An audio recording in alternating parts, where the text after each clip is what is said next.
Hello and welcome to Mint, money made simple. In today's fast-paced world, everyone is seeking ways to grow their money, yet not all investment platforms are well understood. Building on our previous episodes where we explored unit trusts, money market funds, treasury bonds, and bills, in this episode, we are diving into the world of Forex, the foreign exchange market. We'll demystify this global marketplace together and discuss how, with the right guidance from licensed brokers, you can access this market, manage your funds, and potentially grow your investments from the comfort of your own home. Stay with us. Your next smart move could start today on Mint. Also, today on Mint, the true cost of solar. Why are many Kenyans considering solar power as a way to save on electricity costs? Sorghum farming, a profitable venture for over 240,000 Kenyans who are turning this versatile crop into a successful business. From pet to profit, Japheth Atunda's rabbit empire shows how rabbits, once seen only as pets, can actually be a source of real profit. Earn it, spend it, save, invest. Earn it, spend it, save, invest. Mola, kila siku niko chase mola, make more bila stress. Mola, kila siku waste mola, make more bila stress. Many people want to grow their wealth quickly, but not all investment options are clear. Forex is a global market where you can trade currencies and other assets online. With the help of licensed brokers, you can access Forex, manage your money, and aim for growth with the right skills. Windsor Brokers offers a user-friendly app and online platform for Forex trading. You can fund your account using M-Pesa, banks, or global payment systems and withdraw profits easily. Regulated by the Capital Markets Authority of Kenya and supported by customer care, trading is safer and more flexible. Washira Karaoke notes that Forex can be rewarding if treated as a real investment. Earn it, spend it, save, invest. One of the most commonly misunderstood platforms that people use as an investment avenue is the foreign exchange market, also known as Forex or FX. FX market is basically the world's largest, most liquid market for which you're able to buy and sell various items that are offered on a trading platform. Very convenient, easy to use, and you can structure it as an investment, and you're able to manage your money in an account held by us and be able to participate in that global market without ever leaving the comfort of your house or your office, and very flexible on how and what to use it. In simpler terms, the FX market is a decentralized platform that offers access to the global market with various trades. There are varieties of things to trade, okay? Just like to draw parallels, the stock exchange, right? There are shares of different companies, right? The FX market is a combination of a various array of assets that are open to trade, to be traded by the client, whether institution or retail. Currency combinations is one of the most obvious one. We have close to 50 combinations of currencies. We have indices, which is an index. We have precious metals. And of course, we have commodities. But how does one trade on the FX market, and what is the process and regulation? We have an app we launched sometime last year, late last year. And just go to Play Store. You download Windsor Brokers Forex and CFD app. It's instant on your phone, it's free. From there, you're able to get reports, you're able to get summaries, you're able to see the currency movements, one way to easily access the market. Another way is just to go to our website and register. It just means log in, and you can have your account. Basically, just need a very few documents, just your ID and a PIN and a document to show the proof of address. To participate in Forex trading, one needs a licensed broker to guide and give them access to the markets. Whatever support and customer care you may require, a licensed broker with physical presence is able to deal with that much better and much faster. Say CMA has been extremely proactive in educating the public, informing the public, and being open to any questions. They have perpetually released notices on aspects regarding FX market. Depositing and withdrawing from the trading account has also been simplified for the user. Happy and proud to say that we have M-Pesa facilities, all right? We have bank, we have card, we have Netela, all right? We even have even global means of being able to fund your trading account. So from the comfort of your phone and home at large, you're able to transfer money from your M-Pesa to the trading platform, make some money, and withdraw it back to your M-Pesa without ever moving from where you are. According to Washira, trading takes skill and tact, as one is practically trading economies. But a trader who understands the whys of the business will reap major benefits. If you treat it as an investment, right, and you understand what you need to do and why you're doing it, and you do it right, then it's absolutely worth your time and money. Earn it, spend it, save, invest. Setting up a home comes with many costs like water, electricity, and internet. With the rising cost of living, people are seeking more affordable alternatives that still achieve the desired results. To save on electricity, some homes are switching to solar power instead of relying on the national grid, which can be expensive. Installing solar panels in Kenya typically costs between 100,000 Kenya shillings and 500,000 Kenya shillings, depending on your power needs. Is solar really cheaper? Learn about the real cost from Anne Mwangi, CEO of Selenium Solar. Over the past year, the cost of electricity went up by up to 65% for homes that use 50 kilowatts a month and 47% for those that use 200 kilowatts a month. As the cost of power shows no signs of reducing, it is natural to think of alternatives, and solar is perhaps the most popular. Solar is so popular in Kenya that according to a recent study by the Kleinman Center for Energy Policy at the University of Pennsylvania, we are a global leader in solar energy generation. For most people, solar is a good idea because we have an abundant supply of sunlight throughout the year, which makes it cheaper than other sources of power. But is this the case? To find out, we spoke to Anne Mwangi, thermodynamics engineer who owns Selenium Solar, a company that is in the business of solar installation. For solar power, the initial costs are, as you can imagine, they are very high. But that's pretty much all there is, because everything is bought at the beginning. But you're also buying something that will take you up to 2 to 3 decades. The payback period is usually 3 to 5 years, depending on the sizes of the family and also their energy consumption. So even if you have high initial costs, in a time span of 30 years compared to the electric needs, it's significantly cheaper. The price that a person will spend, like I said, it will depend on the energy needs, and it will also depend on what the person wants. There are some customers who simply want to offset their bills.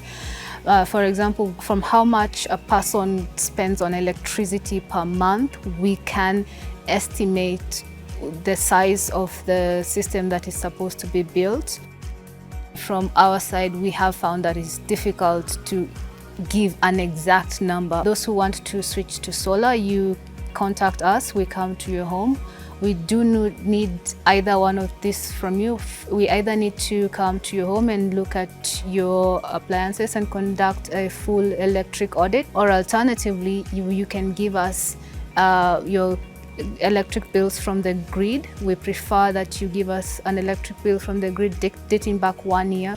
From this, we are able to determine how much solar panels, batteries, and also the size of the inverters. The price of solar panels, inverters, and batteries vary depending on the quality. The prices of the panels right now, it's a very competitive market. But when it comes to inverter, that's now a different thing, because depending on the quality of the inverter, you're going to spend different sums of money. There are some really good, really high quality inverters which will obviously cost more, but the fact that they are high quality inverters, it means that you will have them longer. And also with batteries, we have different types of batteries. There are the flooded batteries, there are the lithium ion batteries. The flooded batteries are the maintenance batteries. They have a shorter lifespan.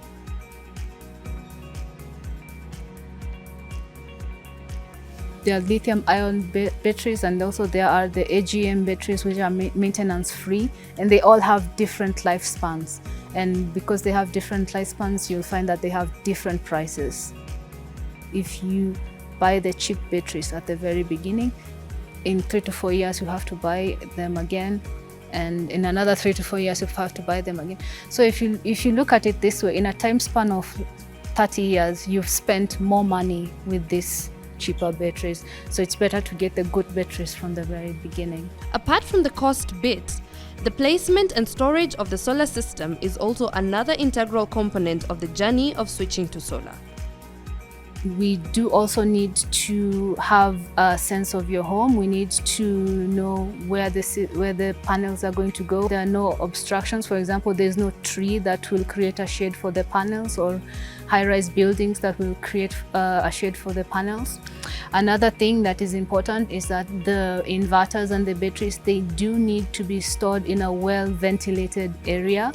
And that means that if we cannot find a well-ventilated area inside your house, then we will build a secure grid for the inverter and the batteries. Now, the challenge with this is that installing batteries and inverters in an area where they are not well ventilated, it will significantly affect the performance of the batteries and the inverters. Although solar equipment is expensive and the whole installation process a bit cumbersome, in the long run, solar energy is cost-effective and more efficient.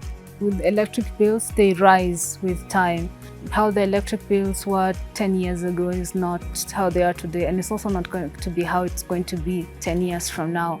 And when you have something like a solar system that can provide you a good 30 years of electric stability in an area where the electric bills are only going to go up, in the long run, it is definitely cost efficient to have solar power. I hope this deep dive into the real cost of solar power lights the way to smarter savings on your electricity bills. Let's take a short break. Coming up, from pet to profit, Japhet Atundo's Rabbit Empire shows how rabbits, once seen only as pets, can actually be a source of real profit. Earn it, spend it, save, invest. Moolah, kila siku siku waste that moolah, make more bila stress. Welcome back to Mint, where we explore the world of personal finance, making it simple and relatable for you. Whether you're looking to earn, spend, save or invest, we've got you covered. Earn it, spend it, save, invest. Sorghum has numerous uses in Kenya, serving as a key ingredient in beer, animal feed and food. With over 240,000 sorghum farmers, 60,000 on a small scale, it's a profitable crop. This week, we look at what you need to start sorghum farming, the best varieties, and the main challenges and opportunities. Sorghum is known for its many uses. Besides being a raw material in beer brewing, its byproduct is biofuel. Additionally, sorghum can be used as cattle feed and poultry feed, and when mixed with maize flour, one can use it for cooking ugali or porridge. So, you wouldn't be wrong if you refer to it as a superfood. When John Morea dropped out of university in 2006, he began farming to make ends meet. A few years later, when the opportunity presented itself, he jumped at it and started growing sorghum. Mbeleni pale tulipoanza tulikuwa tunajaribu kulima ndengu na hizi chakula kingine kidogo kidogo, lakini baada ya kama 2009 ukulima ilienda ikabadilika, tukaanza kulima mtama, white sorghum, sababu kulitokea na soko ya EAPL. Ikawa sasa soko ya mtama inakaa iko better sainde ya ndengu na hizo vitu vingine. The recommended varieties for sorghum are brown and white, which is known for its excellent malting qualities. Despite his excitement for growing a crop that would pay more, Morea learned that he required more than land to farm sorghum. Some other knowledge inahitajika ya zile mbegu utatumia, ile ujuzi inatakikana, sababu ukipanda hivi hautapata kitu. Inataka upande na system ile inatakikana ndio at least mtama ikae vizuri. Sorghum flourishes in the drier regions across Kenya, including Western, Coast, and Eastern, where Nancy Mwangi calls home. I'm a small-scale farmer, where I grow sorghum on 3 acres piece of land. I started growing sorghum in 2017. Sorghum takes about 120 days to mature, and an acre has the potential to yield between 8 to 2090 kg bags. Since Nancy's farm is relatively small, she mostly uses manual labor. We hire those young people who have the sprayers on time for harvesting. Though, as a family, we have now decided instead of doing the manual threshing, we hire somebody who has a thresher, which is more easier and the produce is more of higher quality.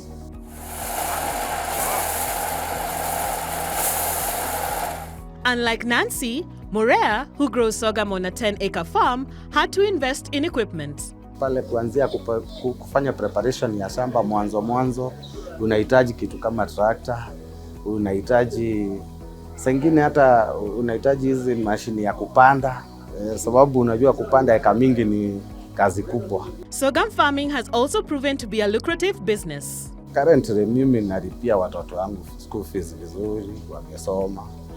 Ninakaa mahali mzuri, nimejenga kanyumba yangu mzuri, hata gavana akipita atasema kuna mkulima pale analimanga sorghum. Additionally, like thousands of farmers contracted by East African Breweries PLC, Morea and Nancy are guaranteed a ready market, among other perks. The pricing comparing to maize, which keeps on fluctuating throughout the season. You cannot be sure how much you sell maize at the end of the season, but now with the sorghum, you already know the price that you're going to sell. Mnafanya contract na EAPL.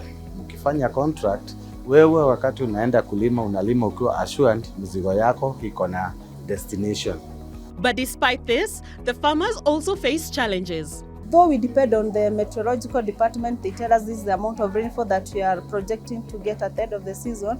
Sometimes it's never so true, so the crop does not really give us as we plan for it. At times we don't have enough money or ready money to buy the inputs, and most people shy away from lending the farmer because we are high risk. Unajua kuna season unaona ndege watakuwa wengi sana na wanaweza kula hii mtama kwa shamba yote. However, Morea believes mitigating some of these challenges requires national and county government intervention. Kama mimi ile naweza sema nahitaji sana kwa ukulima, ni kama serikali ingeingilia ukulima, at least wasaidie zile sehemu hazina maji kama ya irrigation. At least ukipanda mmea isiende iharibikie katikati upate hasara ya toto hasara. At least ndio ukipanda hata kama mvua inaenda chini kidogo, uko assured utapata kitu. And for anyone interested in sorghum farming, he advises ni kujitolea tu, mtu ajitolea, ajue sasa kazi ni kulima, amepanga bandara shamba ikae haindo, sababu shamba ikikaa haindo na ile shamba unaweza fanya ukulima, Mungu akujalie mvua inyeshe vizuri, upate eka moja ipate hata saindi ya 80,000 faida.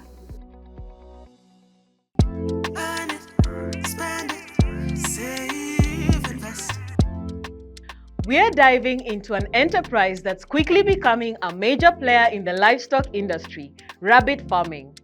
This isn't just about a few rabbits in a cage, it's a thriving business that creates real opportunities for young people.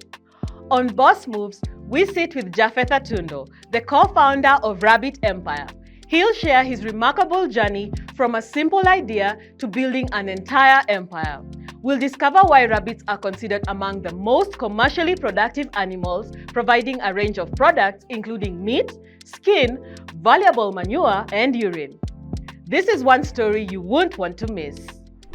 Gone are the days when rabbits were considered pets to be raised by children as a pastime. Today, rabbits are among the most commercially productive animals. They are reared for their meat, skin, fur, manure, and urine. Japheth Atundo has been involved in rabbit farming so much that he can attest that it is now the fastest growing micro livestock enterprise in Kenya.